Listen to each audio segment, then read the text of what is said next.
everybody. How the hell are you? My name is Mike Strausbaugh. Hey, remember Saturday, May 4th, 1996? I do.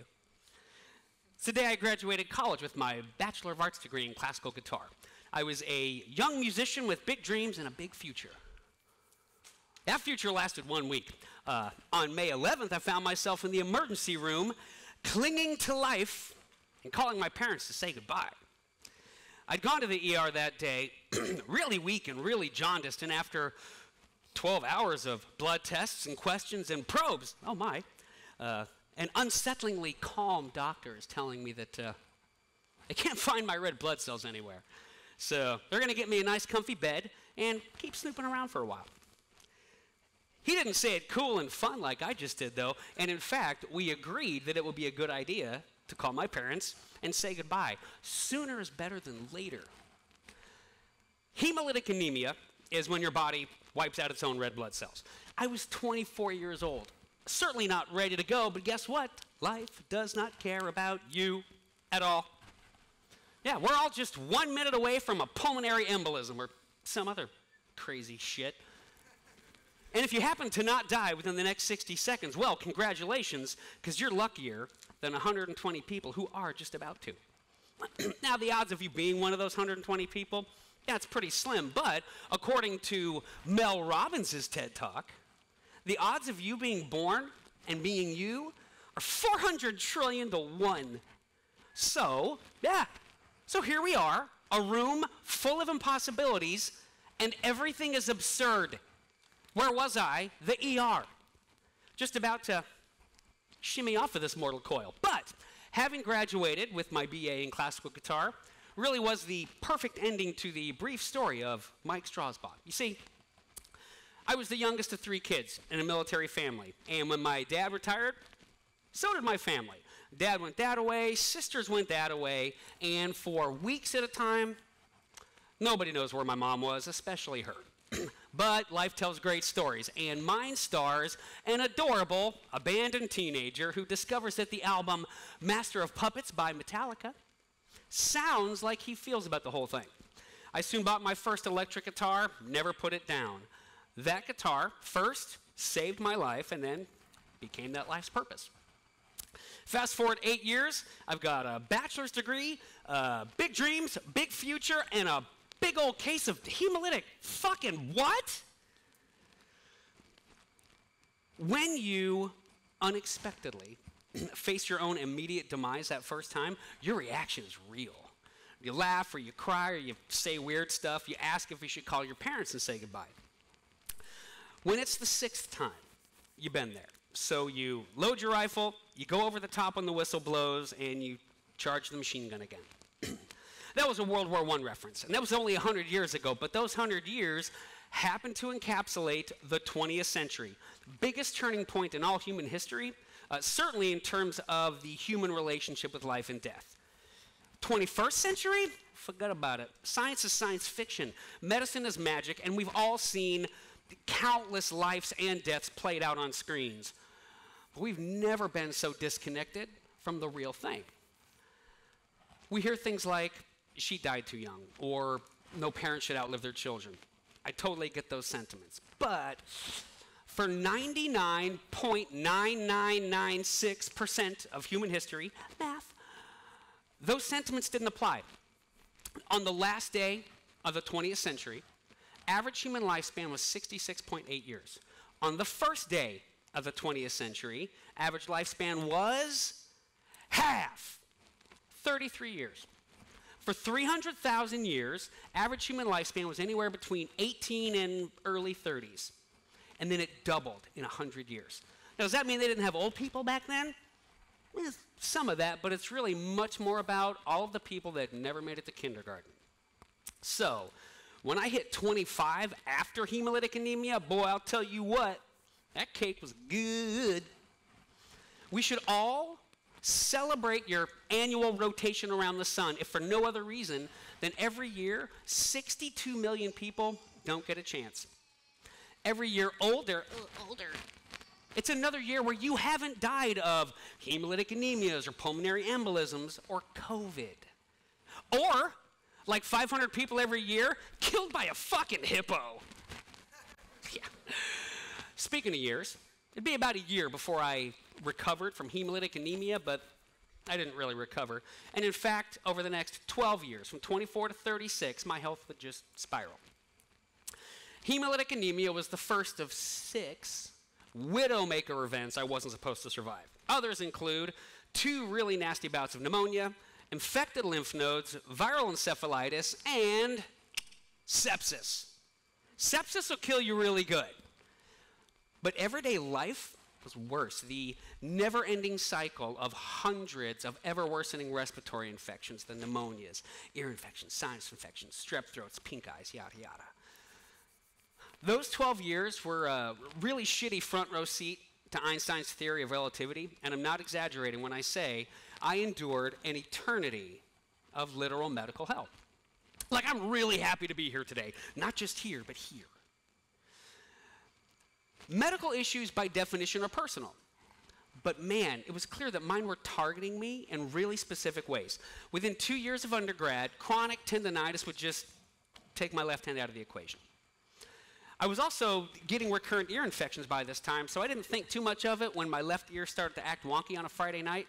And an hour later, I was completely, permanently deaf in my left ear. Just cuss. At 28, I was scared, half deaf, and I couldn't play the guitar anymore. By 30, music and guitar were long gone, and I had just become the disease. When you live in survival mode, that's all there is, right? There's no future. There's right now. Just like the lives of every human for about 300,000 years. Everybody basically had the same daily schedule. Okay, wake up and do CrossFit all day. Every day. Ah, yes, killed by a hippo. And yet, it's understood that humans have practiced what we call religion for well over 200,000 years. So, from the beginning, humans have been connecting meaning of life to the nature, pun intended, of those lives.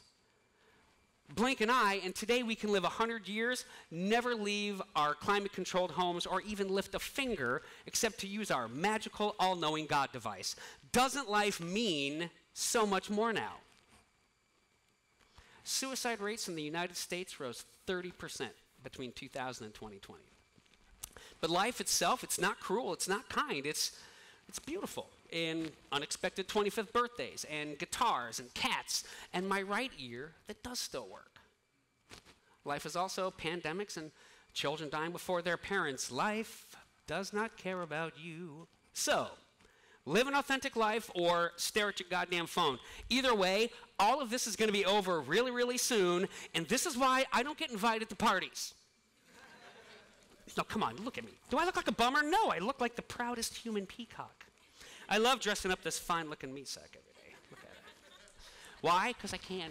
Because I can still use my fingies and my toes and my whole body and my brain, because trust me, there are countless ways to mess up. Right foot, left foot. Or pick up that thing or construct a series of words that don't sound like you're babbling in Esperanto. You know how I know? Because I remember Monday, August 9th, 2004, till about 9:30 a.m.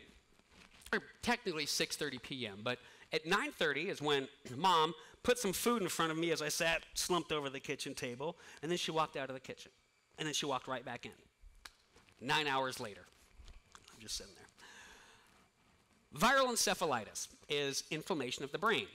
Now, in addition to being the absolute best place for my favorite hats, the skull is also nature's really, really snug brain helmet. So if your brain starts to swell, it poses a conundrum. Where's it supposed to go? I'll tell you where it goes, pal. Fucking Cuckoo Town is where your brain goes. Oh yeah. For 6 days, according to third-party sources, I spoke absolute gibberish. I shuffled in slow motion. I took a piss in the corner of the ER waiting room. Oh yeah, and I didn't understand what the Rocky Mountains were as I looked out the window. I'm from Colorado, etc., etc.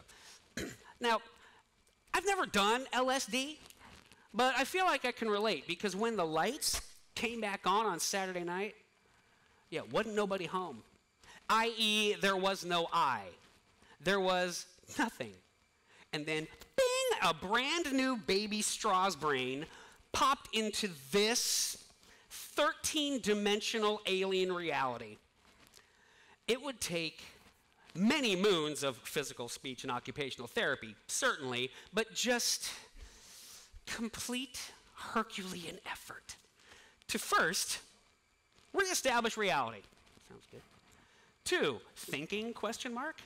3, who am I? Whoa, who said that? 4, relearn how to drive a 1971 Strausbaugh. 5, make good talking, walking, yada, yada, etc. The human brain by itself is already the most amazing thing. But when you combine it with its symbiotic, state-of-the-art SUV, the human body, to complete a human being, dude, we went from stone tools to the moon in less than 10,000 years. Consider what a human can do, what humans have done with lives far more challenging and far shorter than our own. Which kind of brings me to, how the hell am I still alive? How?